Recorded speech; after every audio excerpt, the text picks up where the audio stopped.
Hi, I'm Davy. I'm awesome. And welcome to Davy's Awesome Wrestling, where I review wrestling related things, all from the perspective of a fan, not an insider. So this week was AEW Revolution 2024, live from Greensboro, North Carolina. And this event held Sting's last match.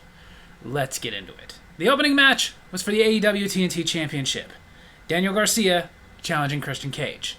It was a good match, decent way to start the show. Daniel Garcia showing his worth, showing that he's on his way up, but it's just that.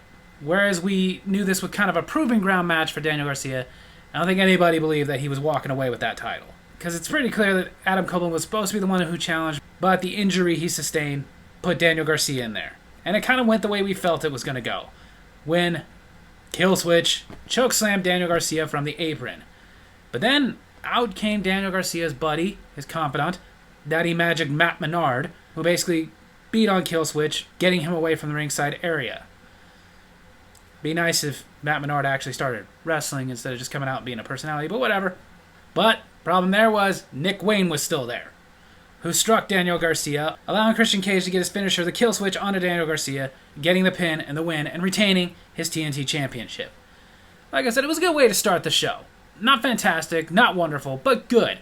Easily, it got its 3 out of 5. Yeah! Then for the Continental Crown, which means all 3 championships defended. The AEW Continental Championship, the Ring of Honor World Heavyweight Championship, and the New Japan Pro Wrestling Strong Openweight Championship. Bryan Danielson versus Eddie Kingston. Stipulation being from Eddie Kingston, whether he won or lost, Bryan Danielson had to show him respect and shake his hand at the end of the match. This was a really good match. Not quite as good as their first match in the Round Robin Continental Championship Tournament, but good. At one point, it did look like Eddie Kingston was about to be put out in the triangle choke, but he got out of it, and after more back and forth between the two, and a bunch of close calls, Kingston got a powerbomb onto Danielson, got the pin, and retained his Continental Crown, and Danielson did what he promised, and shook his hand at the end of the match, meaning he respects Eddie Kingston. Good for Kingston, good for us. Give this match a 4 out of 5. Yee! Then an all-star 8-man scramble, which was just an 8-man match. Contestants: Hook, Powerhouse Hobbs, Lance Archer, Magnus from CMLL, Brian Cage, Wardlow, Dante Martin, and Chris Jericho. The winner receiving a future shot at the AEW World Heavyweight Championship. It was good, but it was that bad, chaotic type thing I talked about, where it was a little hard to follow. Don't get me wrong, there are 8 good wrestlers in this, so there was some cool moments, like when Hook got the Kaja Ajame onto Wardlow, and Chris Jericho came in and also put him in the walls. I always like when that stuff happens. It's just cool. But basically, after a bunch of chaos, Wardlow got a powerbomb onto Dante Martin, pinned him, picked up the win, and is going to be the next to challenge for the AEW World Heavyweight Championship. That's the only thing that was kind of disappointing, is that you basically took the guy that we basically all knew was going to win and had him beat the guy that we all knew was not going to. Like, we knew he was just in there to have 8 men in there. But whatever. It was good enough to where I'd still give this a 3 out of 5. Yeah! And then for the AEW International Championship, Roderick Strong challenges Orange Cassidy. It was a great match. The drama and the story being told as Orange Cassidy came into it with a banged up back and banged up ribs, but still put up a hell of a fight. But of course, Roderick Strong targeting those ribs and back, even after a very nasty move where he did a gut wrench off the top rope, but Orange Cassidy landed on the turnbuckle. It was bad. But eventually, even with Orange Cassidy putting up a good fight, Roderick Strong got the end of Heartache, got the pin, and became the new AEW International Champion, which, as much as I love Orange Cassidy, that's kind of what I was hoping for.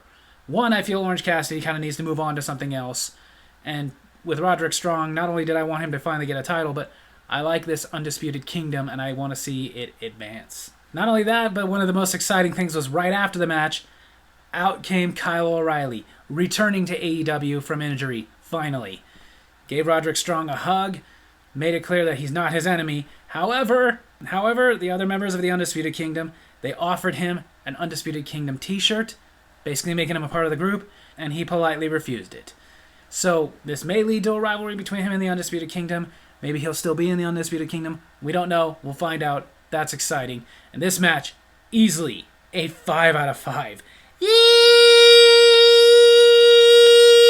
And then a good old-fashioned blood feud tag team match. as BCC members Jon Moxley and Claudio Castagnoli challenge FTR. Another great match. Even from the very beginning, when there was a nice little touch since they were in Greensboro, Jon Moxley and Claudio Castagnoli came out in Road Warrior spiked pads. It was a nice touch and a nice tribute to the Road Warriors. Being in North Carolina is where they had their biggest success. But then the match itself, it was exactly what we'd expect. Brutal, bloody, back and forth, no holds barred, anything goes, even biting! And then after all the back and forth, after all the close calls, it ended when Moxley and Castagnoli got both members of FTR in bulldog chokes. Dax Hardwood, being the legal man, passed out, making the BCC winners, but it was definitely made clear that they had respect for FTR after this match. Another 5 out of 5. Yeah! Then for the AEW Women's World Championship, Virtuosa Deonna Purrazzo challenges Timeless Toni Storm. A rivalry that has been building, and I doubt is done. Again, it was a really good match. But then again, maybe I'm a little biased, but Deonna Purrazzo's in it. It's going to be a great match. I've said it before, I'll say it again. In my opinion, she is the best women's wrestler in the game today. I love watching her matches because, I've mentioned this before, she reminds me of Bret Hart in a sense that, not that she does the same moves as him or does anything to imitate him, just simply that every time she goes out there, no matter who she's wrestling, there's no move she does that has no purpose. There's no move she does just to be flashy, just to be exciting. Some of the things she does are flashy and exciting, but there's a point to them. And I love that. It's the storytelling that she does. Of course, Luther was there, helping Toni Storm like she always does. For example, at one point, Purrazzo kicks Storm off of the apron. Luther catches her. But Purrazzo does something about this as she does a dive onto both Luther and Timeless Toni Storm.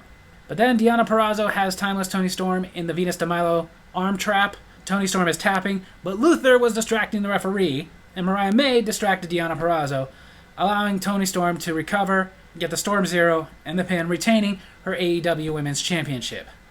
Which honestly, I'm okay with the outcome because I didn't want Purrazzo to win the title too soon. I feel like they can still get some more steam out of this, and I'm glad to see it keep going. This match, easily 4 out of 5. Yeah! And then a match featuring 2 members of the Don Callis family, basically told that they were just building each other up. Konosuke Takeshita versus Will Ospreay, who is officially done with his New Japan Pro Wrestling commitments and is All Elite. As expected, it was an amazing match. I mean, it's Will Ospreay, one of the best wrestlers out there right now. Takeshita, who's also a very great wrestler. There was so much back and forth, fast-paced action. It was insane. You could follow it so long as you didn't take your eyes off of it. It was even good, even though there was a botch in the match, when Takeshita picked up Will Ospreay to do a top rope turnbuckle, but missed the turnbuckle, and he just fell all the way down. And almost instantly there was a welt forming on his back right where the liver was, meaning he probably hit his liver on the rope or the turnbuckle or something. Either way, if you've ever gotten a shot, like a punch or a kick to the liver, it'll take you down. It hurts so bad. But Ospreay was able to recover, and after a hidden blade on Takeshita, got the pin, the win, of course winning his debut match, which we all figured was going to happen. But what I also like about this is it maybe says that there's going to be some tension between them. Maybe Will Ospreay will not become part of the Don Callis family. Maybe he will feud with the Don Callis family, which would be awesome. Either way, this match, 4 out of 5. Yeah! Then for the AEW World Championship, Swerve Strickland versus Hangman Page versus Samoa Joe. A triple threat. And here's the thing about this match. It was not just the match, but the story being told. That was so awesome you couldn't take your eyes off of it. Adam Page has been turning heel, and he was doing it even more that night. Like when he pulled the referee out and onto the floor, knocking him out to keep Swerve Strickland from winning. Which is another thing, this rivalry between him and Strickland. It seemed like Page was more interested in keeping Strickland from getting the title than he was getting the title himself. Like he wanted the championship, but not as much as he wanted him to not get the championship. But then even Swerve, who's been getting on the side of the fans like him, the fans want to see him get somewhere, he's turning more and more babyface. For example, Prince Nana throws him the crown that he used to beat Adam Page in their first match, and he refused it. But then, again, more Adam Page becoming heel as, again, Swerve Strickland's about to get the win, and not only does Page pull the referee off this time, but starts beating on him. That ain't even the way it ended. Swerve gets his finisher onto Page. Before he can do anything about it, Samoa Joe suplexes him and puts the coquina clutch onto Page, who taps out, and Samoa Joe retains the championship. What I liked about that was, one, I definitely think Swerve Strickland is going to win the title soon. But he needs to win it in a one-on-one, not a triple threat. And I like that they're turning him, because that's what you should do. Even when somebody's a heel, when the fans are responding to him, the fans like him, the fans want to see him get there, then switch him babyface. This match, though, was intense, it was exciting, and I love the story that it's building up to. So this match easily gets its 5 out of 5.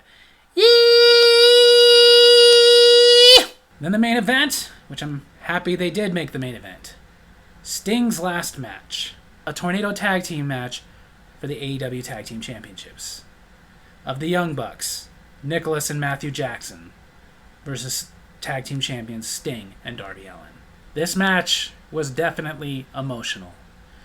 There were so many old wrestlers at ringside that I can't name them all, plus celebrities, there just for his last match in Greensboro, North Carolina, a city that made Sting. And of course at ringside, we had the wrestler who helped get Sting over, Ric Flair. But we also had a special timekeeper, another person who was instrumental in his career, Ricky the Dragon Steamboat.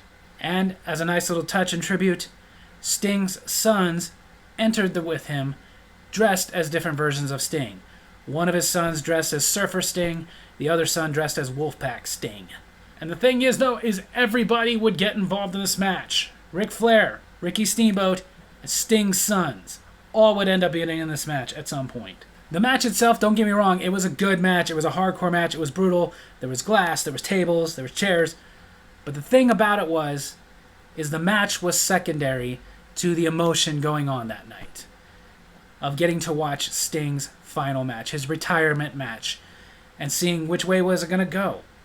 And it ended when Darby Allin got a coffin drop onto Matthew Jackson, allowing Sting to get the Scorpion Deathlock, to which Matthew Jackson would tap out, and Sting and Darby Allin would win the match, retaining their AEW Tag Team Championships, which we'll see how that goes. Yes, I'm a very old school type fan. I usually like it when the retiring wrestler goes out on their back, but you know what?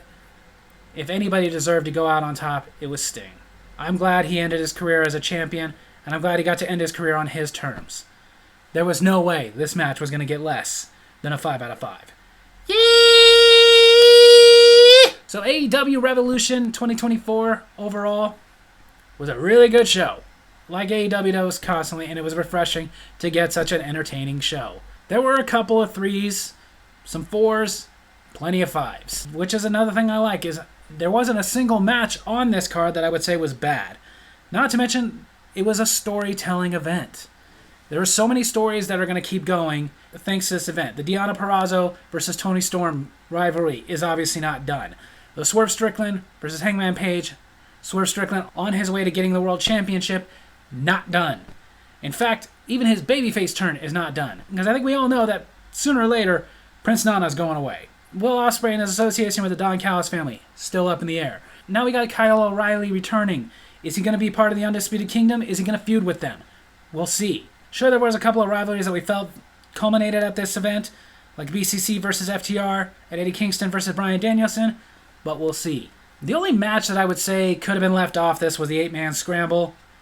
I feel like they could have done a ladder match or even just maybe a 4-way or something. I feel the 8-man thing was a little much, but it was still good. It was still entertaining. But this is what I love about pay-per-views or premium live events, whatever you want to call them. They're supposed to end some stories and continue other ones. They're not supposed to be filler. And this was definitely not filler, especially when we got to the main event of Sting's last match, which, like I said, I'm glad they put on the main event. I'm glad that they didn't try to underscore this and put it mid-card or anything like that. This was the main event. Because Sting has been such an instrumental wrestler for so long. 39 years he's been in the game. 39 years, he's stayed alive, reinventing himself. He's given us some really, really great moments. And years ago, he had that match with Seth Rollins where he broke his neck, and we were all pretty much sure this was the end of Sting, that was his last match. And that was sad. Because nothing against Rollins, but it wasn't a great match. Obviously, he got hurt in the middle of it. It was good, but it wasn't great. And it was kind of a lackluster way to end his career. I'm glad he was able to come back, come to AEW, tag with Darby Allin, help get Darby Allin over. But at the same time, he got to end his career on his terms, which is something I think every great wrestler should get to do. Now, that doesn't mean they all get to. Sadly, they don't. Sometimes it just has to end when it has to end. But in this case, I'm glad for him that he was able to end it on his terms. I'm glad he was able to end it with all of his friends and family there. I'm glad he was able to end it in North Carolina, a place where he really made his name. And as a wrestling fan myself, I'm very grateful to Sting for all he's done for wrestling over the years. This event, in my opinion, is what pay-per-views should be, in my opinion. Which is why I give AEW Revolution 2024 a 5 out of 5. Yeah! So there you have it. That's my wrestling review this week. I hope you guys enjoyed it. And if you did, make sure to hit like, hit subscribe, hit the little bell so you get notifications of when I post new videos, and leave a comment. Tell me what you thought of AEW Revolution 2024. Love you guys.